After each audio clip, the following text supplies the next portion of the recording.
Hey guys, this is April, and let's talk about Roman painting. When it comes to this subject matter, the reason we focus on frescoes rather than other surfaces far as painting goes is the only examples of Roman painting we have today are fresco paintings. When you do a painting on a more organic surface like wood or canvas, those are more prone to deteriorating, to rotting, to burning. Fresco is a very stable surface. Now, there are two types of fresco we're going to talk about today. There's buon fresco and then there's fresco seco. So, buon fresco, or true fresco, is when an artist paints onto wet plaster. So, the artist will have some pigments mixed with water with no binder, so there's no egg, there's no oil, it's just pigment and water, and they will paint that onto the plaster. Essentially, it acts as the binder itself. It actually melts with the wall. And this is a very stable painting technique because of this immersion of the pigments. The only real downside to this type of fresco, though, is you have a limited window as far as how often you can paint on the surface. If you don't finish in time, you're either stuck with it or you have to chip that plaster off and redo it. You can't go back, you can't fix it and make a buon fresco. The other type of fresco is fresco seco. So this technique is when the artist does have a paint with the binder. So they might throw an egg in it to make the pigments bind with one another. And they will paint on dry plaster. Usually this is used after an artist does a buon fresco. The problem with fresco seco, though, is it tends to flake off because it's not actually melded with the wall. It's this layer sitting on top of the surface. So it's more prone to just flaking off because there's not as a stable bond like in buon fresco. Now, this type of fresco does have some benefits. You have much more flexibility to go back in and add more details on top of the buon fresco. Another reason why artists would use fresco seco is there's some pigments that actually don't work with buon fresco. They actually will resist that binding process. So that's another reason why artists might use fresco seco, because you have more flexibility as far as what pigments you use.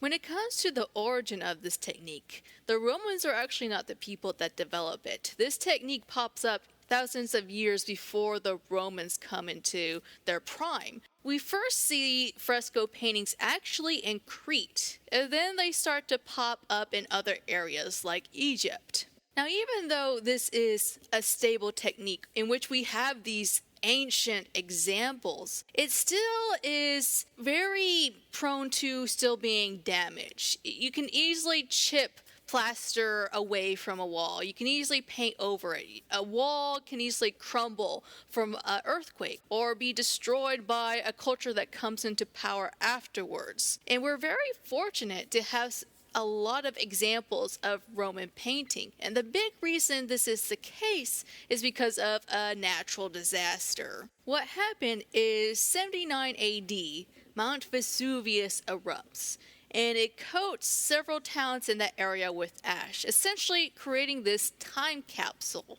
The most famous town in this area is Pompeii, and because of this disaster, it preserved these pieces from being destroyed. We would have a lot less examples of Roman frescoes if this volcano had not erupted. When it comes to the subject matter of Roman paintings, we see a wide variety of genres covered. So we see landscapes, we see mythological stories, we see portraits, still lifes, there's even pornography in some of these works. So the whole gambit is pretty much covered in their art. Far as the style in which the Romans painted in, we have four types of style, and the names are very mundane. We have the first style, the second style, third style, fourth style. The first style is the simplest. The artists that worked under this style essentially created faux textures.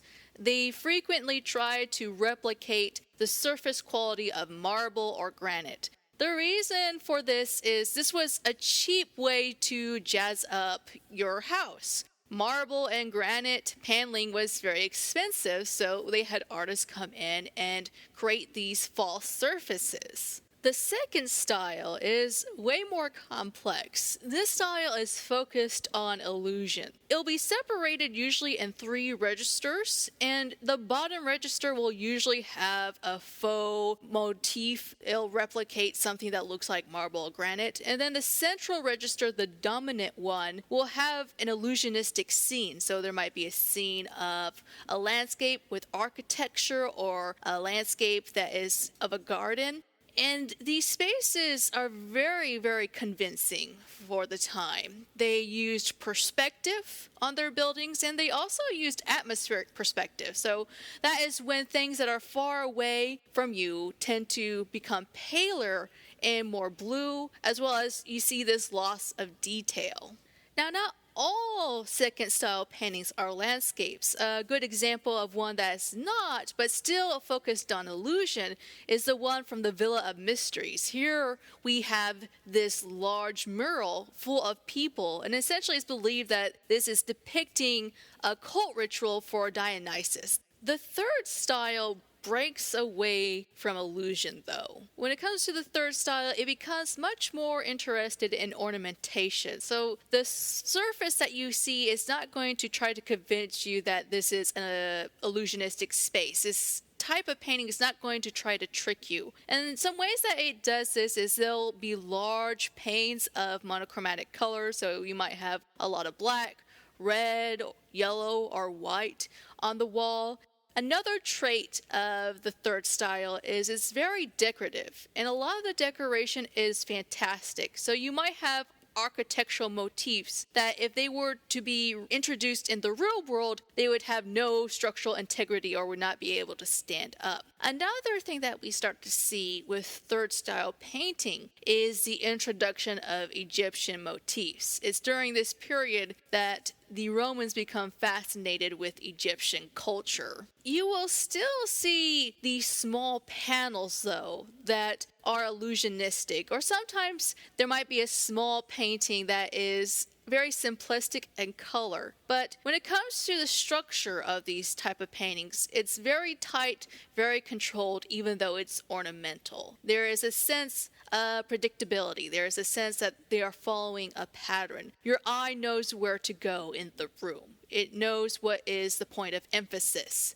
for that space. The fourth style is one of the more complex styles, even though in some ways it's more simple for its decoration compared to the third style. In general, it is viewed as a combination of everything that has come before. So you have faux surfaces, you also have illusionistic spaces, but you also have areas of flat color and fantastic decoration that you see in the third style. Sometimes it can be difficult, though, to differentiate between the third style and the fourth style. They sometimes look very similar. There are some things that you can look for, though, that will help you figure out if this is a third style painting or a fourth style. First off, fourth style paintings are less predictable than third style. They are less structured. Another major difference with the fourth style is they really push the illusion of space. So you will see sections that will have something that looks like a painting, and then you'll also see sections of the work that look like a vista, that looks like a view of the outside. You really don't see this in third style painting. When it comes to fourth style painting, there's also less clarity far as where your eye should rest in the room. Sometimes it is very unclear far as what the focal point is in the room. Where should your eye stop? Usually there is competing sources far as that goes. There's not a clear stop. There's not a clear rest in the room like you see in third style painting. Sometimes, though,